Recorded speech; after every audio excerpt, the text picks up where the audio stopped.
you every day. You want to have new things happen to you that make you grow and make you learn. Macy? I'm like, don't just pass things by. Actually, like, learn from your mistakes. Yeah, do you think learning stops after you get out of school? No, you're always going to be finding new things to learn about and new things to do. Yes, Jeff? Don't try to avoid things. Don't try to skip over things.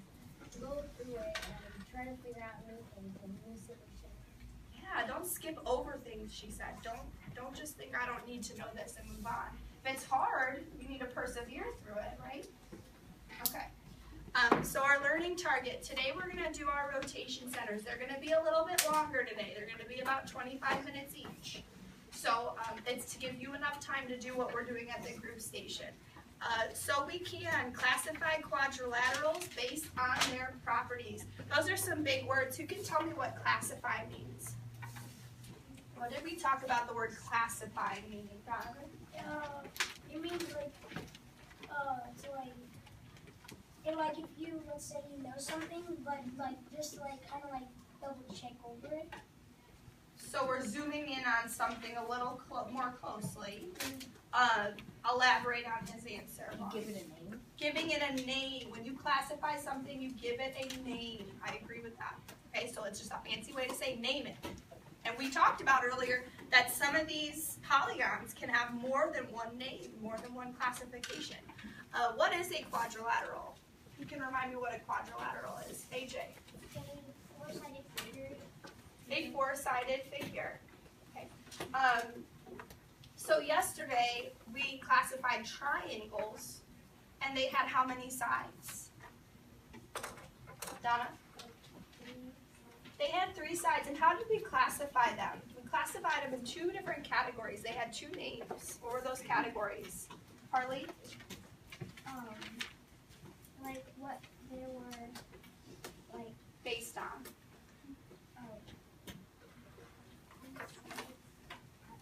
Two properties they were based on. Remember we had the 2 bubbles, the 2 categories?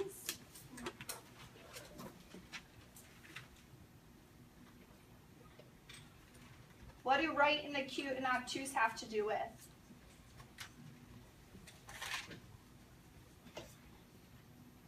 Acute what? What would you describe with acute, Tyler? the size. Not this, the size of what though?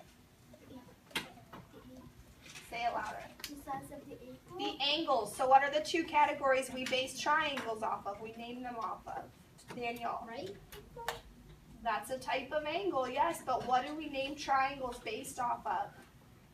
Based on angles and based on size. Based on angles and based on size. So today when we talk about quadrilaterals, we're going to look at those angles and look at the sides in order to give them names and their properties.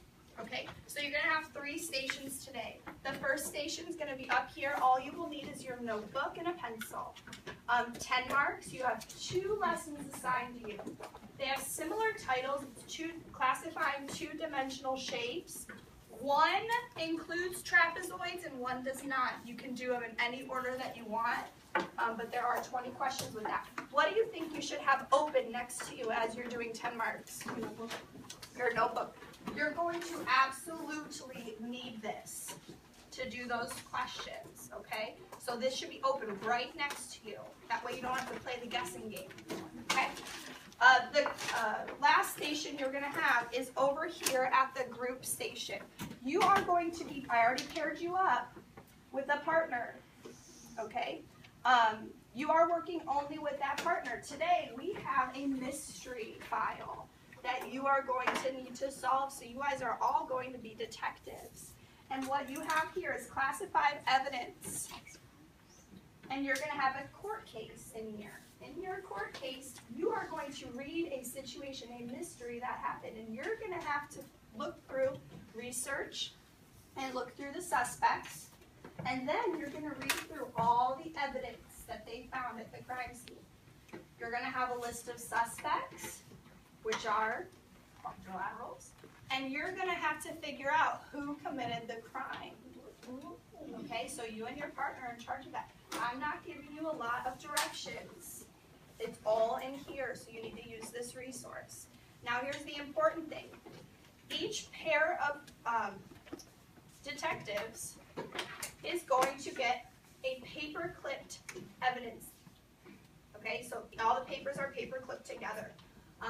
So there's 4 sets in each folder. So if there's 4 groups, each group gets one of these. Here's the most important piece of directions you need to remember. You are not to write on any of the evidence. That's like tampering with the evidence. Can't tamper with evidence, okay? So what you have in each of your packets is a piece of notebook paper. These detective notes are the only thing you and your partner are allowed to write on to organize your information. I'm telling you right now, don't jump to conclusions. You need to complete the whole evidence file in order to figure out who did the crime. Okay? Follow the directions. I'll tell you, the other class, some of them wasted some time because they weren't reading through the directions and they weren't doing it right.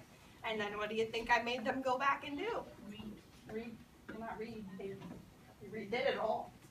Okay? You might not finish today, however, most groups finished. When you finish, you need to put who solved the mystery on the piece of notebook paper. And then, if you finish today, you're going to turn it into the bin. Here's the catch. If you figure out who did it, and you get it right, each one of your group members gets $100 for solving the case. Okay? So I would really focus. Okay, it's not, I don't think it's not super difficult. But if you don't follow directions, you're not going to get the right person. So you're going to have your evidence file, your suspect list,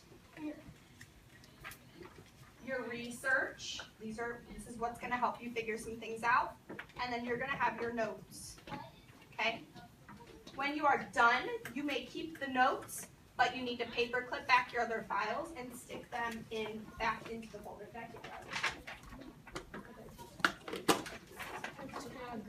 So group 1 gets the first envelope. The second group to go to that station gets group 2. And the third group gets group 3. Don't think you can copy off each other because you might not all have the same court file. Okay? Any questions on that? So, in order to get started, the first group that will be going to, let's put that, this first group is coming up here with me first. And when I say your name, the people I pair with, that's who you're going to work with over there. So up here, you're not working together, but when you go over there, you're going to work together. So the first pairing up here is going to be Macy and Alyssa. The second group is a group of 3. It's going to be Vaughn, Yvonne, and Jonathan.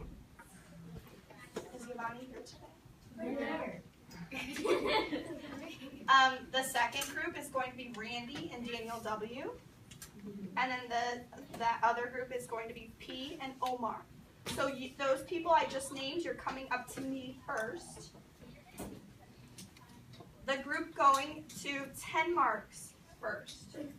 Listen to who you're paired with. Okay? Joe and Jose, you're paired together. Donovan and Malachi are paired together. Harley and Asia, you're paired together. And then this next is a group of 3. It's going to be Anna, Jarrett, and Bailey. You are grouped together. Okay? Then the first group that's going to the case files, the first pairing is Dalton and Tyler. You are paired together. The second pair is Roxana and Amy. The next pair is Brandon, AJ, and Samaje. That's a group of 3, actually. Brandon, AJ, and Samaje. You guys 3 are grouped together. And then the last pairing is Brooklyn and Donna. You guys are paired together. Okay? Are we good? Does anyone have a question of where they're going? I'll give you 30 seconds. Go ahead and go to your first station.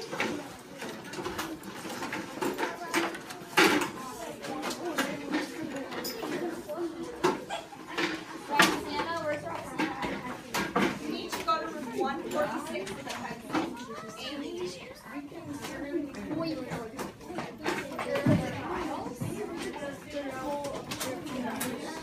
You are group 1, so this is you guys are all group 1.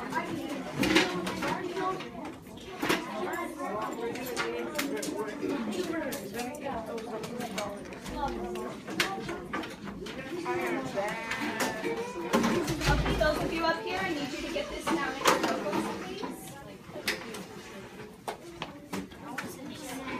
So what this is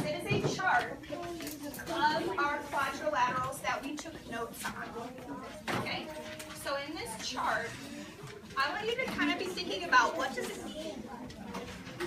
What does this chart mean? Think about the properties of our quadrilaterals. What do you think it means when you're taking it down? Everybody should have a geotile. It's called a geotile. You need some more down there?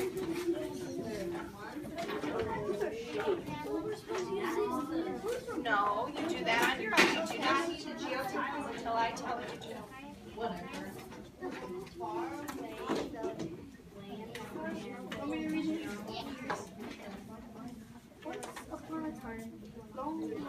So who can tell me what does this chart mean?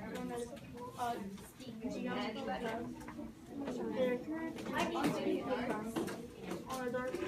Anyone sparking somebody hands on?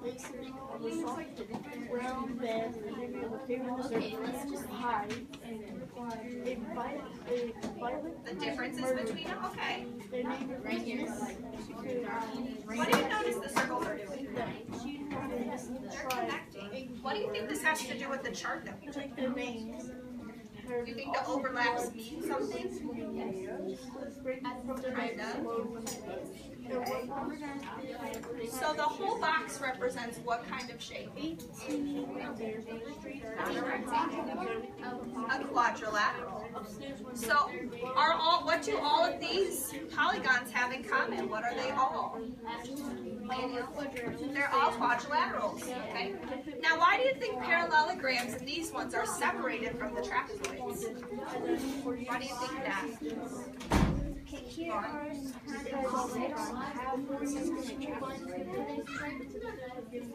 Okay, so they don't have the same properties as a trapezoid. Is a trapezoid ever a parallelogram? We talked about that. No, it's not. So do you think that's why they don't overlap? Yeah, what do you notice about what's inside? Why do you think rectangles, squares, and rhombuses are all inside parallelograms?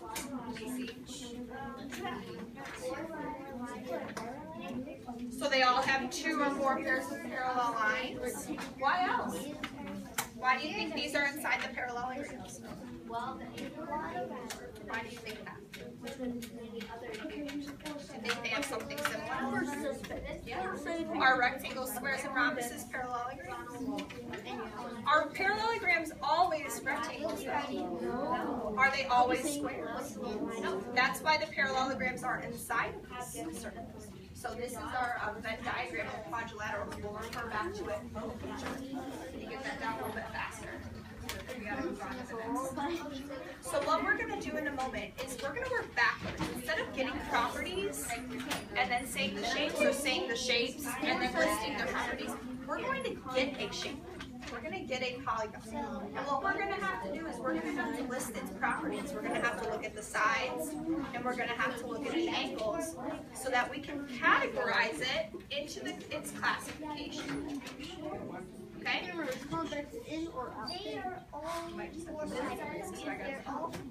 Okay, so using your geopad, I want you to sketch this polygon. We're not going to it is not just a rectangle.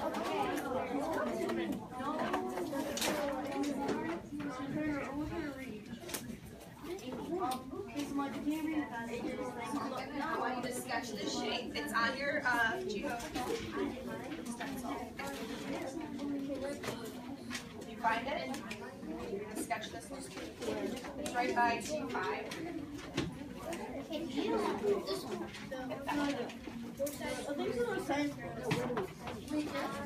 Yeah. Convex. We're talking about like white and stuff.